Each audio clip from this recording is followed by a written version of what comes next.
maraim-baovao fiombonam-bavaka anomboana ny tontolo andro miaraka amin'ny tompo isan'andro amin'ny ora sasany maraina ao amin'ny FJKM misotro fitiavana.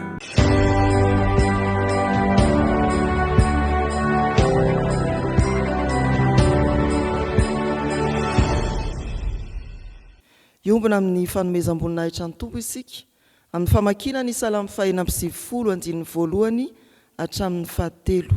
Salamo fahina amby sivifolo andininy voalohany hatramin'ny fahatelo.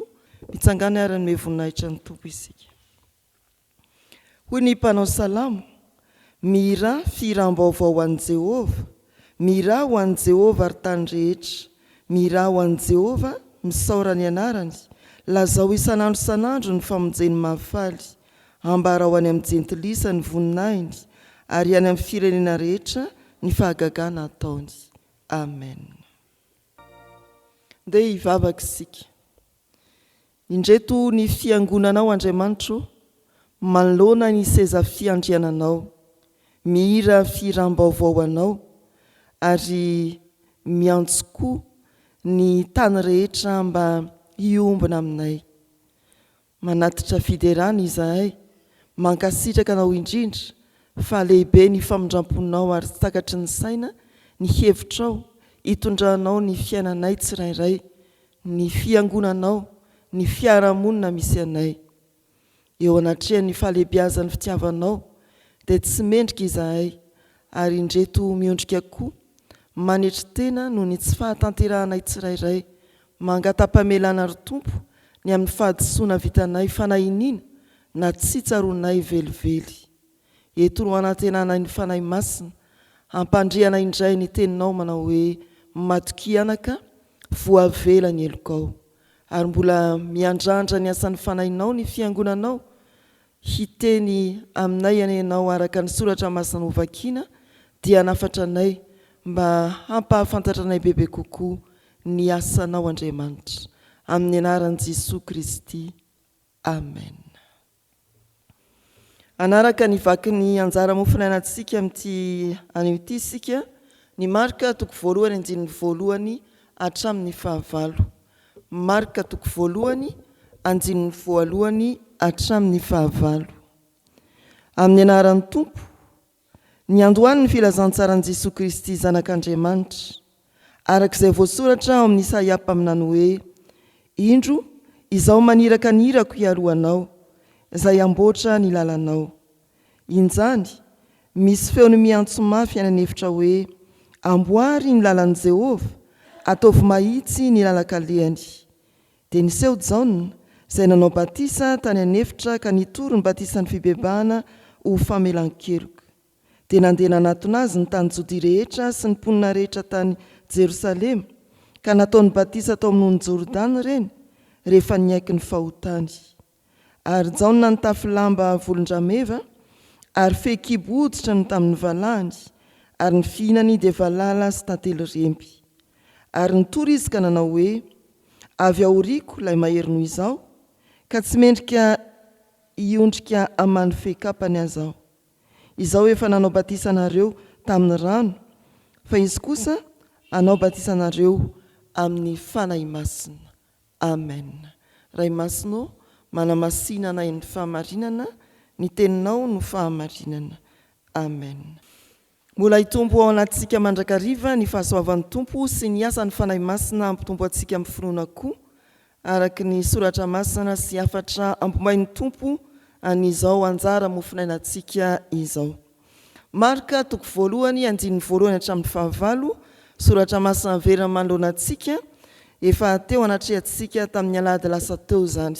Raisina ny andininy fahafito sy ny fahavalo, amin'ny anaran'i Jesosy manao hoe: ary nitory izy ka nanao hoe: avy aoriako ilay mahery noho izao, ka tsy mendrika hiondrika hamany fehikapany aza aho. Izao efa nanao batisanareo tamin'ny rano, fa izy kosa hanao batisanareo amin'ny fanahy masina.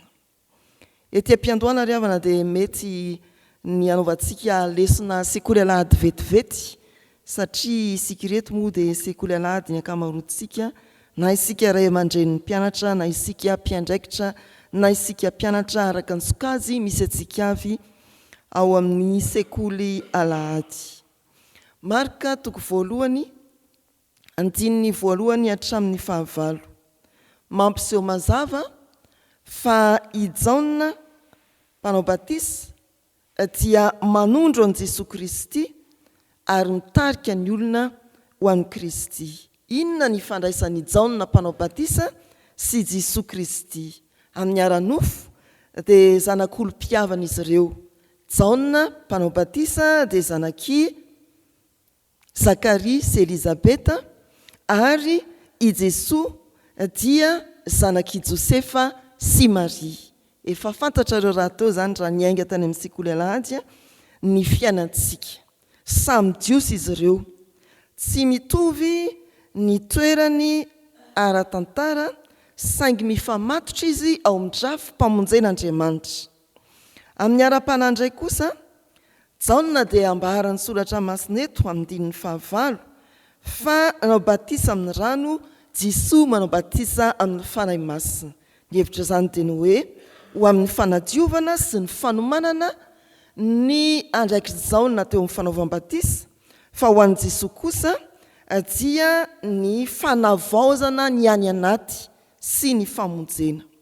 Manadio sy manomana i Jaona tamin'ny fitoriany ny fibebahana, ary i Jesosy kosa dia manasa manavao ny any anatin'ny olona sy manolotra famonjena, fiainana vaovao.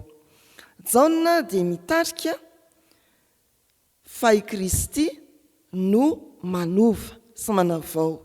Jaona dia toy ny mamova aravarana fa Kristy no lalana hidirana. Izay no ifandraisan'izy ireo amin'ny ara-panahy. Amin'ny tantaram-pamonjena kosa, ery amin'ny andininy faharoa sy fahatelo dia mifamatotra izy ireo. Jaona dia feo miantso any an'hevitra, ilay feony Isaia mpaminany, fa Jesosy kosa fahatanterahany ny faminaniana. Jesosy fahatanterahany faminaniana. Amin'izao Marka toko voalohany andininy voalohany hatramin'ny fahavalo izao no ahitantsika fa amin'ny alalan'ny fifamatorany Jaona mpanao batisa tsy Jesosy, ny soratra masina dia manambara ny asan'Andriamanitra ao amin'ny Kristy, ilay ivon'ny famonjena. Ny asan'Andriamanitra ao amin'ny Kristy, ilay ivon'ny famonjena. Faminaniana tany amin'ny testamenta taloha, ampatsahivon'ny Jaona mpanao batisa ary tanteraka ao amin'ny Jesosy Kristy mpamonjy. Andininy fahafito sy fahavalo. Inona ny hevitry ny hoe avy aoriako ilay mahery noho izao? Ny hoe mahery dia lazaina koa hoe manana fahefana. Avy aoriako izany hoe avy rehefa kelikely amin'ny ara-potoana fa amin'ny filarana koa, saingy izao ambony lavitra sy manana fahefana no i Jaona mpanao batisa i Kristy. Eo amin'ny arifenitra ohatra dia fantatsika ny misehatry ny fiarahamonina fa ny miteny farany no manana fahefana kokoa noho izay niteny teo aloha. Eo amin'ny hitantsika eny amin'ny fiarahamonina ny be moto isika no mialo lalana ny fiaran'ny manam-pahefana. Dia araka izany ndriavana, latsaka ambany no i Jesosy Kristy i Jaona. Mpanambara ihany izy fa tsy izy akory no inona. Kristy mahery no izy, ary Kristy mahery no izay efa niseho rehetra, ny mpaminahy ny tranay ny toandry Eli sy Elisa, ireo mpaminahy ny vaventy sy madinika toy ny Isaia sy Jeremia, ry Zakaria sy Malakia. Mbola lehibe lavitra no i Jaona mpanao batisa izay nitana ny toerany mpaminahy ny plazany afatr'Andriamanitra koa, i Jesosy Kristy, ilay tonga farany haneho ny hery sy ny fahefany eto amin'izao tontolo izao. Soratra masina arak'ireo filazana maro momba ny Jesosy dia manambara izany herin'i Jesosy Kristy mamonjy izany. Nanasitrana izy, nanafaka tamin'ny fahotana izy, ary nandresy ny fahafatesana izy. Izany ilay herin'i Kristy ry havana ravakitsika ny filazantsara 4, Matthieu, Marka, Luka, Jaona. Fa inona kosa ny hevitry ny hoe tsy mendrika hitondra ny fehikampany an'izao. Ny famahana ny fehikapan'ny olona anankiray tamin'ny fotoan'andro dia milaza fa mpanompo izy ambany lavitra. Ary eto dia ambaran'i Jaona fa tsy mendrika hitondra ny fehikapan'i Jesoa izy. Fanehoana fanetretena lalina izany amin'ny Jaona mpanao batisa. Fanambarana fa masina sy ambony ary tsy azo ifandaharana na ilaharana akory i Jesoa Kristy. Ny tena fijoroana vavolombelona avy amin'izany tenin'ny Jaona mpanao batisa izany dia tsy manandra-tena fa manandratra ny Kristy. Ny tena fijoroana vavolombelona fanambarana an'Andriamanitra dia tsy manandra-tena fa manandratra any Kristy. Ny soratra masina ry havana dia mampianatra antsika ahafantatra ny toerana misy antsika eo anatrehan'ny Tompo Jesoa. Aiza ho aiza eo amin'i Jesoa no hipetrahanao. Aiza ho aiza ny toerana misy anao raha manoloana an'i Jesoa ianao. Sanatria ilahatra aminy ve sa hiteny tahaka ny Jaona mpanao batisa hoe ambany dia ambany mihoatra lavitra noho ny mpanompo azy ao tsy mendrika amany fehikapan'i Jesoa. Ho an'ny fiangonana sy ny fijoroan'ny vavolombelona ary dia tadidio ry havana fa tsy ny anaran'ny fiangonana no hisongadina fa ny anaran'i Kristy. Tsy ny maha-FJKM matsika, tsy maha-luteranina ny luteranina, tsy ny maha-katolika romanina ny katolika romanina, tsy ny maha-anglikanina no inona, fa ny fisongadinan'i Kristy eny anivon'ny fiangonana. Tena misongadina ve i Kristy eo amin'ny fiainan'ny fiangonana, eo amin'ny teny ataon'ny fiangonana, eo amin'ny fihetsika ny fiangonana, ka teny manambara ny Kristy no lazaina, fihetsika mitory fanetretena manoloana ny Kristy no aseho. Izay ny fiainan'ny fiangonana tahaka ny Jaona mpanao batisa manambara ny asan'Andriamanitra amin'ny fanetretena. Takona ny fiangonana fa mivoatra kosa i Kristy sy ny asany. Fiangonana marina dia fiangonana mampahafantatra ny asan'ny Tompo, manondro an'i Kristy fa tsy manandratra anarana manokana. Ny faharoa ho an'ny tsika tsiraray avy sy ny fijoroantsika. Ankizy ianao na tanora, asehoa amin'ny fiainana madio, feno fanetretena sy fahamarinana i Jesoa Kristy ilay mahery. Aoka tsy ho ankizy sy tanora menatra manambara an'i Jesoa amin'ny fihetsika, amin'ny fitondran-tena, eny amin'ny fiteny sy ny afatra entsika isika. Ho an'ny vehivavy izay atao hoe efa nampanetretena raha teo raha eny amin'ny fiarahamonina, fanakamalemy, mpankatoa sy mpanaiky. Amin'ny fanetretena sy ny fitiavana kosa no hanehoantsika ny Kristy sy ny heriny ary ny fahamasinany eo amin'ny andraikitra tanantsika, amin'ny mareny antsika, amin'ny andraikitra tanantsika, eny amin'ny sehatra ametrahan'ny Tompo antsika. Ny fiainana ao andavanandro dia ho lasa fijoroana vavolombelona manambara any Kristy ary fijoroana vavolombelona azo tsapaitanana amin'ny fanetretena sy ny fitiavana. Ho an'ny lehilahy raim-pianakaviana araka ny andraikitra ametrahan'ny Tompo antsika avy. Anatanteraka ny andraikitsika amin'ny fahamarinana isika, asehoko fa i Kristy no tompo ny fiainana, tompo ny hery, fa tsy ny herina olombelona amin'ny maha-raim-pianakaviana, amin'ny maha-lehilahy, tsy ny herin'olombelona ianterana, fa ilay Tompo Jesoa izay mahery. Avy aoriako hoy ny filazan'i Jaona mpanao batisa. Mampahafantatra ry havana ny soratra masina fa i Jesoa Kristy no tompo mahery ary tena fijoroana vavolombelona dia ny filazana momba azy, fa tsy ny fanambarana momba ny tenanao na fampahafantarana ny tenanao. Ny tena fijoroana vavolombelona dia ny fanandratana ny Jesoa fa tsy ny fanandratana ny tenantsika tsirairay avy.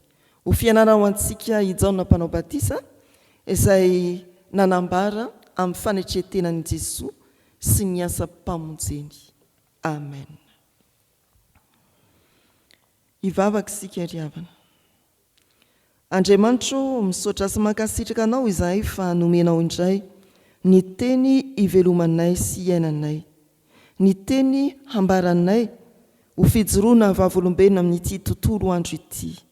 Ho toan'ny Jaona mpanao batisa izahay ka ho feno fanetretena andeha amin'izany fanetretena izany alasongadina anao Kristy amin'izay rehetra ataonay sy olazainay amin'izao tontolo andro izao.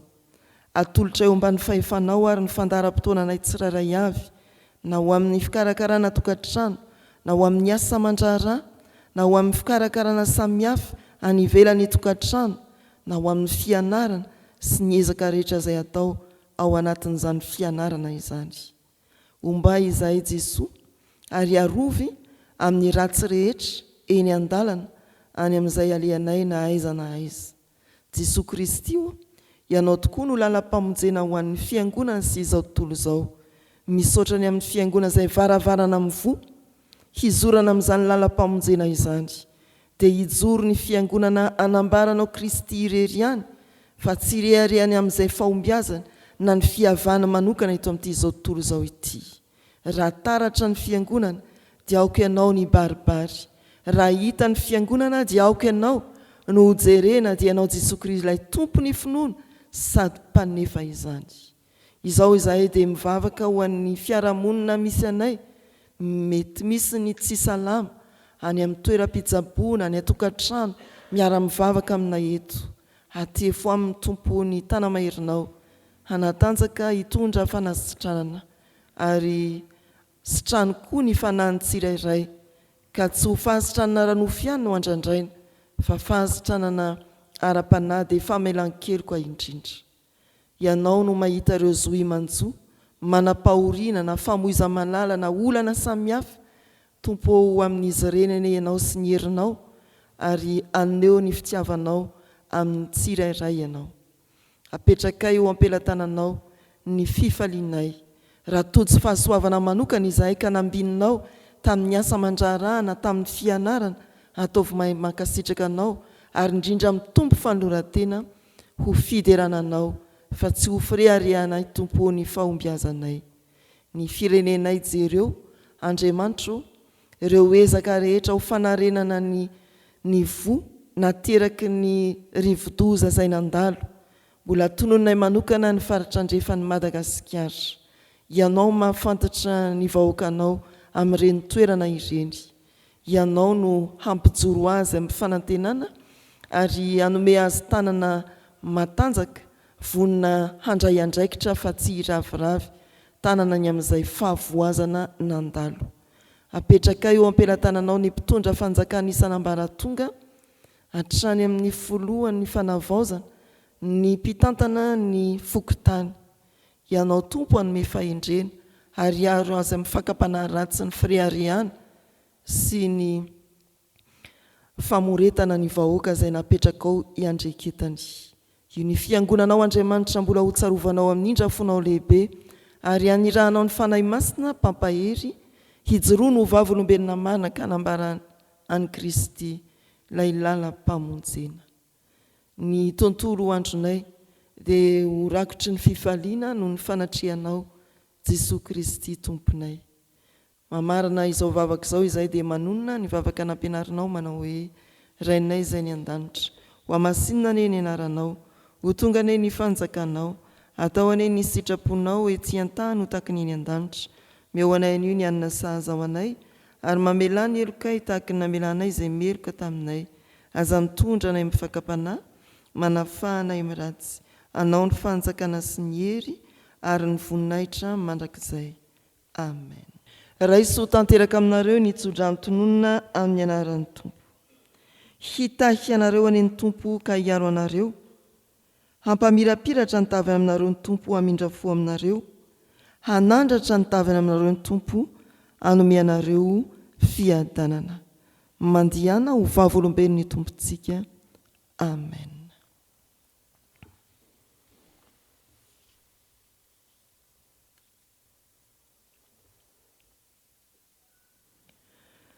Ho an'Andriamanitra irery ihany ane ny voninahitra, amin'ny anaran'ny Ray sy ny Zanaka ary ny fanahy masina. Amen.